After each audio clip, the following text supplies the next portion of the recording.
हाँ जी, नमस्ते। अभी तक हमने टेलर्स थ्योरम टेलर्स थ्योरम से पहले रोल्स प्रमेय, उसके पहले हमने लांगराज प्रमेय, ये सारी प्रमेय कंप्लीट कर ली थी। अब हमारा नया चैप्टर शुरू होता है, उसका नाम है रीमान इंटीग्रल। रीमान इंटीग्रल शुरू करने से पहले हम शुरू करते हैं कि इसकी कुछ बेसिक टर्मिनोलॉजी है, उसको समझ लेना चाहिए कि क्या डेफिनेशन किस काम के लिए आ रही है। तो सबसे पहला आता है आप लोगों के partition of a closed interval. Close interval कोई संवृत अंतराल दे रखा है आपको, क्लोज इंटरवल का क्या करना है, पार्टीशन करना है। पार्टीशन बोल दो विभाजन। किसे कहते हैं विभाजन? इस चीज़ को देखने के लिए सबसे पहले हम मान लेते हैं कि कोई एक इंटरवल दे रखा है, close interval i, close interval a b, तथा पी आई को विभाजित करने वाले n+1 बिंदुओं का सेट इस प्रकार है। किस प्रकार सेट लिया है? n भाग में विभाजित कर रहा है। इस इंटरवल को कितने पार्ट्स में डिवाइड किया जा रहा है? n पार्ट्स में डिवाइड किया जा रहा है। टोटल बिंदु कितने आएंगे आपके पास? n+1 बिंदु आएंगे। उन सभी बिंदुओं का जो सेट आएगा, उस सेट को हम ले लेते हैं p।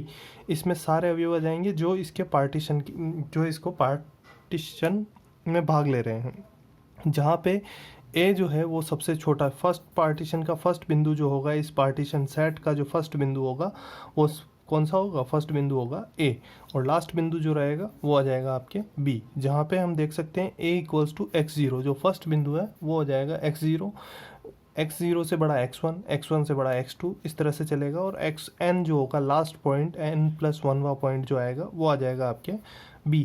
तो ये जो सेट है, ये सेट कहलाता है आपका पार्टीशन। किसका पार्टीशन? इस क्लोज सेट का पार्टीशन कहलाता है ये p। अब इसको हम प्रैक्टिकली देखना चाहें तो हम मान लेते हैं ये एक नंबर लाइन है। इस नंबर लाइन को यदि हम ध्यान से देखें तो इस नंबर लाइन पे ये हो गया बिंदु a, ये आ गया आपके बिंदु a, ये आ गया बिंदु b। अब इसके बीच में पॉइंट ए और पॉइंट बी, ये पूरा एक हमारा क्या हो गया? Close interval. इस क्लोज इंटरवल में हम बहुत सारे बिंदु ऐसे ढूंढ सकते हैं, पॉइंट इस प्रकार ढूंढ सकते हैं कि इस पूरे इंटरवल को सब इंटरवल्स में डिवाइड किया जा सके। कैसे डिवाइड किया जा सके? जैसे मैंने कुछ बिंदु लगाए, x1, x2, x3, first point हो गया x0, इसके आगे ये n+1 तक पॉइंट आ जाएंगे, और ये n+1वां पॉइंट जो आ जाएगा वो आपके आगे आ जाएगा b। ये हो गया है आपके टोटल बिंदु। इसमें देख सकते हैं पहला जो सेट बनेगा, पहला ओपन इंटरवल जो बनेगा, क्लोज इंटरवल जो बनेगा वो हो जाएगा a से x1। दूसरा बनेगा क्लोज इंटरवल x1 से x2। तीसरा इंटरवल बनेगा आपके क्लोज इंटरवल x2 से x3। इस तरह से हमने इनको सब इंटरवल्स में डिवाइड कर लिया। और ये जो इसके पार्टीशन बिंदु हैं, ये पॉइंट्स जो आ रहे हैं, इन सभी का अगर हम सेट बना लेते हैं, यही सेट क्या कहलाता है? आपके पार्टीशन कहलाता है। पार्टीशन किसका? क्लोज इंटरवल का पार्टीशन कहलाता है। अब इन पार्टीशंस की में सभी सब इंटरवल्स की लेंथ इक्वल होना आवश्यक नहीं है। किसी की इक्वल हो सकती है, किन्हीं दो सब इंटरवल्स की लेंथ इक्वल हो सकती है, लेकिन सभी की लेंथ इक्वल हो ये ज़रूरी नहीं है। तो आरवें सब इंटरवल, इसमें बहुत सारे सब, इसमें हमने मान लिए टोटल n सब इंटरवल हैं, तो मान लेते हैं हम उसमें से आरवा जो सब इंटरवल है, आरवे सब इंटरवल के लिए आरवे सब इंटरवल की लंबाई को किस प्रकार डिनोट किया जाता है? तो डेल आर से डिनोट किया जाता है। वो कितना हो जाएगा? तो दोनों जो टर्मिनल पॉइंट आ जाएंगे, उन दोनों को जब हम सब्ट्रैक्ट कर लेते हैं, xr-1, ये डेल आर जो आ जाता है, ये आ जाएगी इसकी लेंथ। किसकी लेंथ आ जाएगी? आरवे सब इंटरवल की लेंथ आ जाएगी। इसे डेल आर से प्रदर्शित किया जाता है। यह सभी सब इंटरवल्स की लंबाई में से मैक्सिमम लंबाई को, अभी इनमें अलग अलग जो सब इंटरवल बन रहे हैं आप लोगों के, इन सभी सब इंटरवल्स को अगर हम देखें तो सबकी लंबाई अलग अलग आएगी। डेल 1, डेल 2, डेल 3, सभी की लंबाई अलग अलग आएगी। इन सभी लंबाइयों में से जो मैक्सिमम लेंथ आएगी, मैक्सिमम लेंथ को हम क्या कहते हैं? पी, विभाजन p का मानक कहते हैं। Norm of the partition, norm of the partition p। कितने पार्टीशन बन सकते हैं इसमें? पार्टीशन बहुत सारे बन सकते हैं, लेकिन पहले हम देख लेते हैं कोई एक पार्टीशन लिया है। ये अभी तक केवल एक पार्टीशन बनाया है हमने i का। अब इस प्रकार से i के अनंत पार्टीशंस बनाए जा सकते हैं। इसके अलावा अगर मैं दूसरा बिंदु ले लेता हूँ, x1 की जगह कोई इसके पास का बिंदु ले लेता हूँ, तो एक नया पार्टीशन बन जाएगा हमारे पास। इस प्रकार से इसमें किसी भी सेट में अनंत बिंदु बनाए जा सकते हैं, और सभी जो पार्टीशन बनेंगे, सभी पार्टीशन के लिए लेंथ जो होगी, सब इंटरवल जितने भी बनेंगे उसमें, उन सभी सब इंटरवल की जो लेंथ आएगी, मैक्सिमम लेंथ को हम क्या कहते हैं? Norm of the partition p। इसे किस प्रकार डिनोट किया जाता है? तो ये डिनोट करने का आपका तरीका है, ये हो गया। इसके बाद इसको लिखने का तरीका क्या है, norm of the p equals to maximum del r where r equals to 1 to n, जितने पार्टीशन है उनमें से प्रत्येक को लिया जाएगा। इसके बाद आ जाते हैं हम, इसके बाद हम देख लेते हैं कि इस प्रकार किसी क्लोज सब इंटरवल आई, इस प्रकार किसी क्लोज इंटरवल आई के अनेक पार्टीशन बनाए जा सकते हैं। एक पार्टीशन मैंने बनाया है यहाँ, इसी प्रकार से दूसरा पार्टीशन, दूसरा बिंदु, क्योंकि इस सेट में अनंत बिंदु है। इस सेट में कितने बिंदु है, अनंत बिंदु दे रखे हैं आप लोगों को। इनफाइनाइट पॉइंट्स होते हैं किसी भी सेट में, या इंटरवल की बात करते हैं जब हम, किसी भी इंटरवल में इनफाइनाइट पॉइंट्स होते हैं। इन इनफाइनाइट पॉइंट्स में से कुछ पॉइंट्स को हम सेलेक्ट करके उनका जब एक सेट बना लेते हैं और उससे जब सब इंटरवल्स बनाए जाते हैं तो वो एक नया पार्टीशन हो जाएगा। और उस पार्टीशन की लेंथ, सभी पार्टीशन की लेंथ अलग अलग भी हो सकती है, समान भी हो सकती है। वो पार्टीशन आपके ऊपर डिपेंड करता है आपने क्या बनाया। तो इस प्रकार किसी क्लोज इंटरवल आई के अनेक पार्टीशन बनाए जा सकते हैं तथा समस्त पार्टीशन के सेट को इस प्रकार डिनोट किया जाता है, से रिप्रेजेंट करते हैं। ये एक रिप्रेजेंट करने का तरीका है, जहाँ पे P जो है वो डार्क करके लिखा है थोड़ा, और क्लोज इंटरवल ए बी, क्योंकि इसी के सारे पार्टीशंस बनाए जा रहे हैं। अब इसके आगे हम बात करते हैं कि कोई एक एग्जांपल लेके देख लेते हैं कि पार्टीशन होता है किस प्रकार से। तो लेट हमने एक इंटरवल लिया है 0 से 1, क्लोज इंटरवल ले रहे हैं हम 0 से 1। इस क्लोज इंटरवल की जब हम बात करते हैं तो a partition is of set I is, हमने एक पार्टीशन बनाया है। किस प्रकार से बनाया, इसके कुछ पॉइंट लिए इस 0 से 1 जो इंटरवल दे रखा है, इसके कुछ पॉइंट्स ले लिए। कुछ पॉइंट कौन कौन से लिए और अलग से सेट बनाया। फर्स्ट पॉइंट हमारे को 0 लेना जरूरी, लास्ट पॉइंट हमारे को 1 लेना जरूरी। मैंने कुछ पॉइंट लिए इसमें से 0.1, 0.3, 0.7, 0.8, 0.9 एंड 1। ये सभी पॉइंट्स मिलके अलग अलग, ये पूरा एक पार्टीशन बना आप लोगों के पास। और ये पार्टीशन के कोई से भी दो बिंदु लेते हैं हम, जैसे 0 से 0.1, ये एक आपका क्या बन जाएगा, सब इंटरवल बन जाएगा।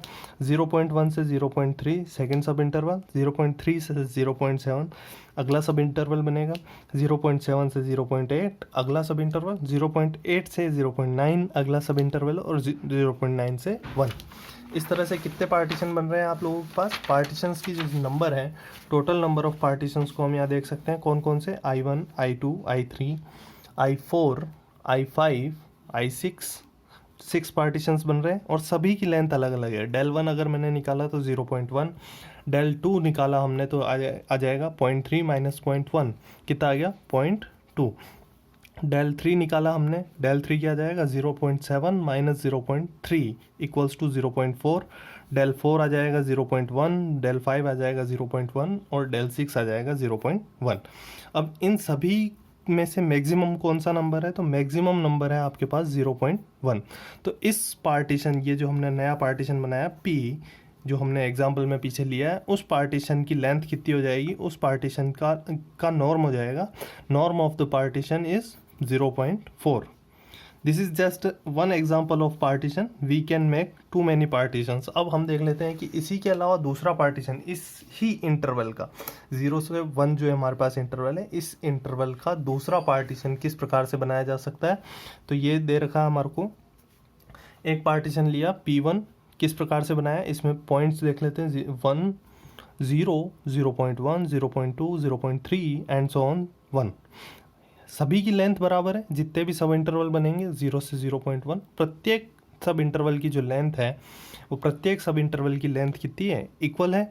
तो इसकी जो नॉर्म हो जाएगी, अगर मैं इस P1 का नॉर्म निकालता हूँ, नॉर्म ऑफ P1 कितना आ जाएगा, नॉर्म ऑफ P1 आ जाएगा 0.1, क्योंकि सभी की लेंथ इक्वल है। सभी की लेंथ इक्वल होने के कारण इसका जो नॉर्म है वो क्या आ जाएगा 0.1।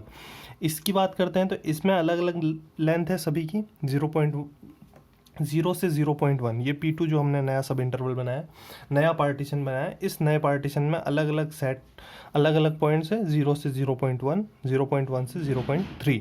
तो इसमें मैक्सिमम जो लेंथ आ रही है आपके पास वो आएगी 0.2। तो इसकी नॉर्म कितनी हो जाएगी, मैक्सिमम आ जाएगा 0.2। इसी तरह से P3 बना रखा है यहाँ पे, P3 की लेंथ भी, P3 की जो नॉर्म हो जाएगी वो आ जाएगी, पार्टीशन P3 की नॉर्म 0.2। ये हो गया। अब इसके बाद हम बात करते हैं रिफाइनमेंट ऑफ ए पार्टीशन। अब पार्टीशन का रिफाइनमेंट किसको कहते हैं? दो बातें हो गई हमारे पास। सबसे पहले पार्टीशन किसे कहते हैं? तो पार्टीशन हमने देखा कि कोई भी क्लोज इंटरवल अगर आप लोगों को दे रखा है, उस क्लोज इंटरवल से कुछ पॉइंट निकाल के उसका एक सेट बनाया जाता है। वो सेट एक नए सब इंटरवल्स के नए सेट को डिफाइन करता है, और उसके जो बिंदु आ जाएंगे वो सारे के पार्टीशन के बिंदु हो जाएंगे, और ये जो सेट है ये सेट कहलाएगा आपका पार्टीशन। वन पार्टीशन है ये, सेकंड ये रहा, थर्ड ये रहा। एक एग्जांपल मैं पीछे दे चुका हूँ। इसके आगे आ जाते हैं हम। अब रिफाइनमेंट क्या होता है? रिफाइनमेंट की बात करते हैं तो रिफाइनमेंट ऑफ ए पार्टीशन, अगर कोई दो पार्टीशन ले लेते हैं हम, पी और पी डैश, किसके? ए बी के कोई दो पार्टीशन ले रहे हैं, पी और पी डैश। तो पी और p dash belongs to set of partitions of close interval a b, and p is a subset of p dash.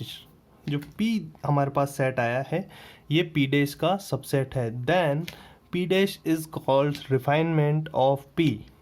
तो पी डैश जो कहलाएगा, जो बड़ा वाला सेट है, सुपर सेट है, वो सुपर सेट क्या कहलाएगा आपके? सुपर सेट कहलाएगा refinement of P. Refinement of P हो गया आपके पास, हिंदी में कहते हैं इसको शोधन या सूक्ष्मकरण। रिफाइनमेंट ही सही रहेगा। यहाँ पे पी डैश जो, अब यहाँ पे पी के जितने भी अवयव हैं, पी में इस सेट में जितने भी एलिमेंट हैं वो सभी पी डैश में उपस्थित होते हैं। तो ये क्या हो जाएगा आपके? रिफाइनमेंट। इसका एग्जांपल ले लेते हैं। इन अबव एग्जांपल, ये जो एग्जांपल्स दे रखे हैं इन्हीं एग्जांपल्स की बात कर लेते हैं। P1 और P2 हमने दो सेट ले लिए। P1 P2 belongs to partition set of close interval a b, and P2 is a subset of P1। यहाँ देख सकते हैं हम, ये P1 है, इसमें P2 के जितने भी एलिमेंट हैं वो भी इसमें आ रहे हैं। तो क्या हम कह सकते हैं? P1 P2 का रिफाइनमेंट शोधन अथवा सूक्ष्मकरण कहलाएगा। इसके बाद हम नई बात कर लेते हैं कि अब तीसरा एक और बना के देख लेते हैं। तो P1 और P2 यहाँ पे देख सकते हैं हम, belongs to such that P। अब एक नया सेट ले लेते हैं कि P1 P2 तीन पार्टीशन दे रखे हैं। किस प्रकार से दे रखे हैं कि ये दो अलग अलग पार्टीशन है, और थर्ड पार्टीशन जो ये P है ये किस प्रकार से है कि P equals to P1 union P2। इन दोनों का यूनियन करने पे हमारे पास क्या आ जाएगा? P आ जाएगा। तो P जो कहलाएगा वो इन दोनों, हम यूँ कह सकते हैं कि P1 is a subset of P, P2 is also a subset of P। तो इसका मतलब ये दोनों का क्या है? रिफाइनमेंट है। P जो है P1 और P2 दोनों का रिफाइनमेंट है। तो हम कह सकते हैं इसको common refinement of P1 and P2। इसमें देख सकते हैं, इसको ऊपर से देख सकते हैं हम, P1 हो गया, ये P2 हो गया और P3 हो गया। अब P2 और P3 इन दोनों का अगर मैं रिफाइनमेंट देखना चाहूँ तो हम यूँ कह सकते हैं कि P1 P2 P3 इन दोनों का जब मैं यूनियन करूँगा तो क्या आ जाएगा आपके पास? P1 आ जाएगा। P2 union P3 equals to P1। तो P1 जो है वो आपके P2 और P3 दोनों का क्या हो जाएगा? कॉमन रिफाइनमेंट कहलाएगा। देख सकते हैं इसके सारे अवयव, इसके सारे अवयव, इन दोनों को मिला देता हूं तो ये आ जाएगा, इस P सेट के सभी अवयव आ जाएंगे, सभी एलिमेंट्स आ जाएंगे। इसके बाद हम बात कर लेते हैं, यदि I बाउंडेड इंटरवल हो तो, अगर I जो दे रखा है वो एक बाउंडेड इंटरवल हो तो इसका प्रत्येक सब इंटरवल भी क्या हो जाएगा? बाउंडेड हो जाएगा। क्योंकि जब सुपर इंटरवल बाउंडेड है तो उसका सब इंटरवल्स जो बनेंगे वो भी बाउंडेड बनेंगे। और यदि कोई फंक्शन ले लेते हैं जो इस इंटरवल में डिफाइंड है, इस इंटरवल में कोई फंक्शन f डिफाइंड मान लेते हैं कि इस f के इस सेट में, इस इंटरवल में निम्नक और उच्चक दोनों विद्यमान होंगे, मिनिमा और मैक्सिमा, या इन्फिमम और सुप्रीमम दोनों हमारे पास यहाँ पे विद्यमान है। किस फंक्शन के? फंक्शन f के जो किस में डिफाइन है? I में डिफाइन है। ये फंक्शन किस में डिफाइन है? I में। तो इस सेट में, इस फंक्शन के इस सेट में मिलने वाले इन्फिमम स्मॉल m तथा सुप्रीमम कैपिटल M मान लेते हैं। इसी तरह से कोई सा भी एक सब इंटरवल ले लिया, इस I का कोई एक सब इंटरवल लिया मैंने IR, तो इस IR जो सब इंटरवल बना ये अपने आप में इंटरवल है। इस इंटरवल का भी, इस इंटरवल में भी इस f फंक्शन के क्या होंगे? इन्फिमम और सुप्रीमम एग्जिस्ट करेंगे। क्या करेंगे, इन्फीमम और सुप्रीमम एग्जिस्ट करेंगे, उनको हम कह देते हैं एम आर और small m r, capital m r. ठीक है, तो हम ये देख सकते हैं कि सबसे छोटा अवयव जो होगा, इन चार की अगर मैं बात कर लेता हूँ, चार आ जाएंगे अवयव आपके पास। इनमें सबसे छोटा जो अवयव होगा, सबसे इन्फीमम जो रहेगा वो हो जाएगा स्मॉल एम, उसके बाद आएगा आपके पास स्मॉल एम आर, फिर कैपिटल एम आर, और फिर सबसे बड़ा अवयव जो आएगा वो आ जाएगा कैपिटल एम आर। इसको अभी हम एग्जाम्पल्स के थ्रू देख लेंगे। इसके आगे आ जाता है आप लोगों के डार्बुक सम। डार्बुक सम किसको कहते हैं? डार्बुक सम की डेफिनेशन दी है इन्होंने। डार्बुक सम ये कह रहा है कि यदि किसी अंतराल क्लोज इंटरवल ए बी पर परिभाषित परिबद्ध फलन, ये फंक्शन किस प्रकार का होना चाहिए? परिबद्ध, बाउंडेड फंक्शन होना चाहिए। वैसे इस चैप्टर में हम सारे फंक्शंस जो लेंगे वो बाउंडेड फंक्शंस लेंगे। पर परिभाषित फलन एफ हो तथा पी एक पार्टीशन दे रखा है, किसका? इस क्लोज इंटरवल का एक पार्टीशन दे रखा है हमारे पास। ये ए बी का कोई विभाजन पार्टीशन हो तो योग किस प्रकार का योग दे रखा है? ये दे रखा है sigma r equals to 1 to n m r x r minus x r minus 1। ये जो योग है ये कहलाता है आपके लोअर डार्बुक सम। अब इसका मतलब देख लेते हैं कि ये कहना क्या चाह रहा है यहाँ पे। तो ये कोई आरवा इंटरवल ले लिया मैंने, अगर किसी आरवे इंटरवल के जो टर्मिनल पॉइंट्स हो जाएंगे वो क्या हो जाएंगे? एक्स आर माइनस 1 से एक्स आर। अगर इस इंटरवल को मैं बनाता हूँ तो ये इंटरवल क्या हो जाएगा? एक्स आर माइनस 1 से एक्स आर। ये इंटरवल बना मेरे पास। अब इस इंटरवल की लेंथ कितनी हो जाएगी? तो ये लेंथ आ गई आपके पास एक्स आर माइनस 1, ये इसकी लेंथ है, इनटू ये इससे मल्टीप्लाई क्या हो रहा है? Multiplied by m r. M r क्या है? ये स्मॉल एम आर जो दे रखा है ये है इस सेट में, इस इंटरवल में। कौन सा इंटरवल? आरवा जो इंटरवल है आपके पास, इस इंटरवल में फंक्शन जो f दे रखा है उस फंक्शन की इन्फीमम वैल्यू क्या है? इन्फीमम वैल्यू आ जाएगी आपके पास एम आर। तो लेंथ इनटू इन्फीमम। इसी तरह से जितने भी सब इंटरवल बन रहे हैं आपके पास, length into infimum, length into infimum. हर एक आर की जगह 1 2 3 रखते जाएंगे। हर एक सब इंटरवल की हमारे को लेंथ मिलेगी, हर एक सब इंटरवल की हमारे को इन्फीमम मिलेगा। इन सभी का जब हम योग कर देंगे, सम कर देंगे, तो वो आ जाएगा आप लोगों के पास लोअर डार्बुक सम। इस लेंथ को, प्रत्येक सब इंटरवल की जो लेंथ है, इस लेंथ को डेल आर से लिखते हैं। तो इसको लिखने का एक तरीका ये भी है, sigma r equals to 1 to n m r into del r. ये हो गया आपके पास लोअर डार्बुक सम कहते हैं इसको। इसी तरह से अपर डार्बुक सम भी निकाल सकते हैं। अपर डार्बुक सम की अगर हम बात करते हैं तो वो किस प्रकार से निकलेगा, ये देख लेते हैं। अभी हमने यहाँ इन्फीमम को मल्टीप्लाई कराया था, अब अपर डार्बुक सम के लिए हमारे को क्या करना है? सुप्रीमम को मल्टीप्लाई कराना है। देख सकते हैं यहाँ पे ये डिफाइन कर रखा है इसने, S equals to u f p equals to sigma r equals to 1 to n m r, capital m r into x r minus 1। ये क्या हो गया? आपके आरवे इंटरवल की लेंथ। तो इसको डेल आर से रिप्रेजेंट कर दिया इसने। ये आ जाएगा आपके पास इन सभी, जितने भी आपके पास सब इंटरवल बनेंगे, किसी एक इंटरवल में जितने भी सब इंटरवल बन रहे हैं उन सभी सब इंटरवल्स की लेंथ इनटू सुप्रीमम। प्रत्येक सब इंटरवल की लेंथ को उस सब इंटरवल में f का जो भी सुप्रीमम आएगा उससे मल्टीप्लाई कराएंगे। इस प्रकार जितने भी सब इंटरवल हैं उनकी लेंथ्स को उस सब इंटरवल की सुप्रीमम से मल्टीप्लाई कराएंगे, और जब सम करेंगे तो ये आ जाएगा आप लोगों के पास अपर डार्बुक सम। इसको कहते हैं क्या है? f का फंक्शन, f का सुप्रीमम है ये। तो f का p के लिए अपर डार्बुक सम, इसी ऊपर वाले को क्या कहेंगे? f का p के लिए लोअर डार्बुक सम कहलाता है। अगर इसको मैं ज्योमेट्री से देखना चाहूँ, ज्योमेट्री से अगर मैं देखता हूँ तो वो किस प्रकार से देखेंगे? जैसे मैंने एक फंक्शन बनाया है जो डिफाइन है, इसका जो सुपर सेट है, जो इंटरवल दे रहे हैं हम, i जो इंटरवल है वो 0 से 1। इस i इंटरवल में हमने पार्टीशन किए, first, second, third, fourth, fifth, 5 partition कर रखे हैं। तो हमारे पास 5 सब इंटरवल आ गए, 1 2 3 4 और 5। ये 5 सब इंटरवल्स के लिए सभी के लिए फंक्शन डिफाइन कर रखा है। ये फंक्शन का हमने ग्राफ बना रखा है यहाँ। अब इस सब इंटरवल में, इस सब इंटरवल 0 से 0.2 I1 सब इंटरवल अगर मैं कह देता हूँ, I1 सब इंटरवल में मिनिमा कितना आ जाएगा, तो जो सबसे फंक्शन की सबसे मिनिमम वैल्यू है किस इस सब इंटरवल में, I1 सब इंटरवल में जो मिनिमम वैल्यू है वो आ जाएगी M1, I2 में आ जाएगी आपके पास M2, I3 में M3, I4 में M4 और I5 में M5। ये आ गया आप लोगों के पास। और ये क्या है आपके पास, लेंथ, ये इसकी लेंथ है सब इंटरवल की। तो ये एक प्रकार से क्या बन रहा है, आपके रेक्टेंगल बन रहा है।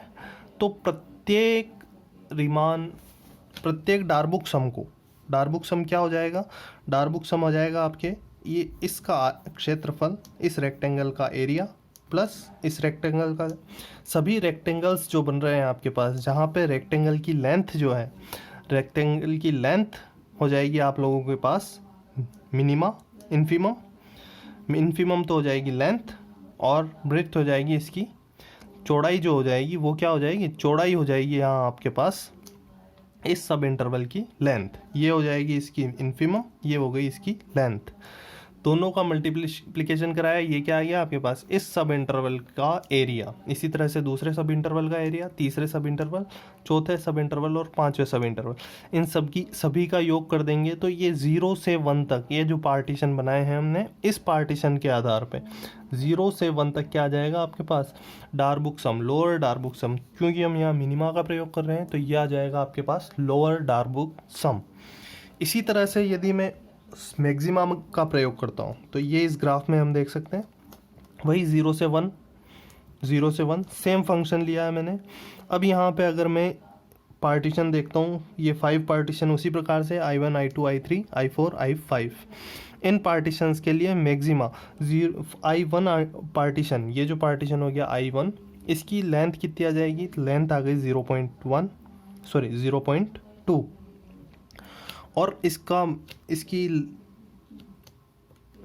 लेंथ आ जाएगी इसकी मैक्सिमा कितना है इसका, M1 मैक्सिमा। ये देख सकते हैं कि इस सब इंटरवल में सबसे मैक्सिमम वैल्यू क्या आ रही है, इस फंक्शन की सबसे मैक्सिमम वैल्यू आ रही है M1 पे। तो ये हो गई इसकी लेंथ, ये हो गई इसकी ब्रेड्थ। इसी तरह से इस सब इंटरवल में हम देखते हैं तो M2 बिंदु पे, इस बिंदु पे आपके क्या आ रही है, मैक्सिमा आ रही है, सुप्रीमम आ रहा है, ये सुप्रीमम आ गया। सुप्रीमम तो इसकी हो जाएगी लेंथ और ब्रेड्थ हो जाएगी इसकी लेंथ, जो सब इंटरवल की लेंथ है वो हो जाएगी इस रेक्टेंगल के लिए ब्रेड्थ, और ये हो गई इसकी लेंथ जो इसका सुप्रीमम है। इसी तरह से सभी का सम करेंगे तो देख सकते हैं हम यहाँ पे इन दोनों ग्राफ को अगर हम देखते हैं तो दोनों ग्राफ से हमारे को क्या पता चलता है, दोनों ग्राफ से पता चलता है कि लोअर डार्बुक सम, इन रेक्टेंगल्स का सम जो है वो इन दूसरे अपर डार्बुक सम के रेक्टेंगल्स के सम से क्या आ रहा है, कम आ रहा है। तो हम ये कह सकते हैं कि लोअर डार्बुक सम का मान हमेशा अपर डार्बुक सम से कम आता है, या फिर अपर डार्बुक सम का मान लोअर डार्बुक सम के लिए कम से अधिक आता है। यहाँ पे फंक्शंस के ऊपर भी डिपेंड करता है, और पार्टीशन क्या किया है इन दोनों पे डिपेंड करता है कि आपका लोअर डार्बुक सम क्या आ रहा है और अपर डार्बुक सम क्या आ रहा है।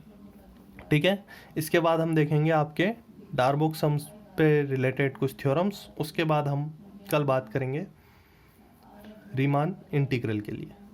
Thank you.